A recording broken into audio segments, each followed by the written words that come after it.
আমার বন্ধুগণ, জ্ঞানী ব্যক্তিরা কথা কম বলে, ইদা তাম্মাল আকালু নাকাসাল কালাম। জ্ঞান যখন পরিপূর্ণ হয় কথা কম বলে।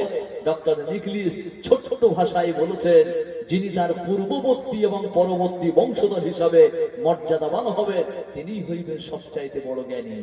মানুষেরা বলল, স্যার প্রশ্ন করলাম 3টি আর উত্তর দিয়েছেন 1টি, এমন করে দিয়েছেন যে আমরা কিছুই বুঝতে পারি নাই। যদি একটু খুলে বলতেন তো আমরা বড় খুশি হতাম।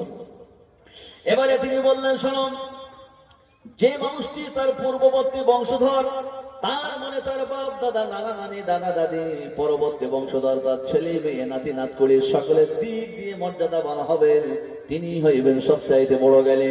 মানুষরা বলল, স্যার নামটা যদি বলতেন বড় খুশি হতাম।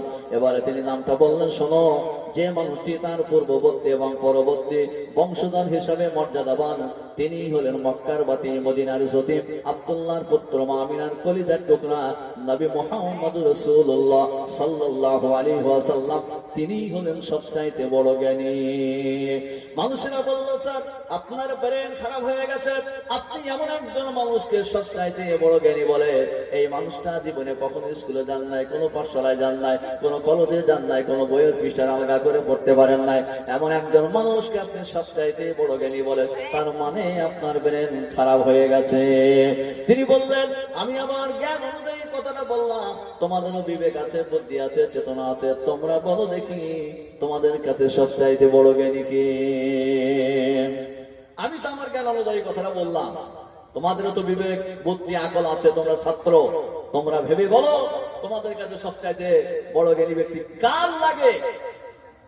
মানুষেরা বলল, স্যার আমাদের কাছে সবচাইতে বড় জ্ঞানী হলো বিংশ শতাব্দীর বড় বৈজ্ঞানিক স্যার আইজাক নিউটন, তিনি হলেন সবচাইতে বড় জ্ঞানী।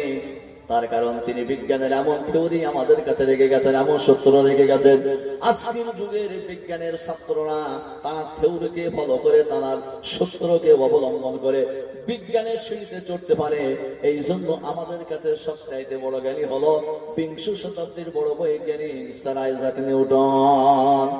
এবারে তিনি বললেন, শোনো, তোমরা স্যার আইজাক নিউটনকে সবচাইতে বড় জ্ঞানী বলে মনে করো, আমি তেমন একটা কথা তোমাদের কাছে তুলে ধরছি, যেটা তিনি বলেছিলেন সমুদ্রের কিনারায় দাঁড়িয়ে, মরুভূমির এক প্রান্তে দাঁড়িয়ে তিনি 2-1টা বালুকণা হাতে তুলে নিয়ে বলেছিলেন, আমি স্যার আইজাক নিউটন যা কিছু জ্ঞান অর্জন করেছি, যা কিছু জীবনে নিতে পেরেছি, এই 2-1টা মরুভূমির বালুকণা ছাড়া অন্য কিছু নহে।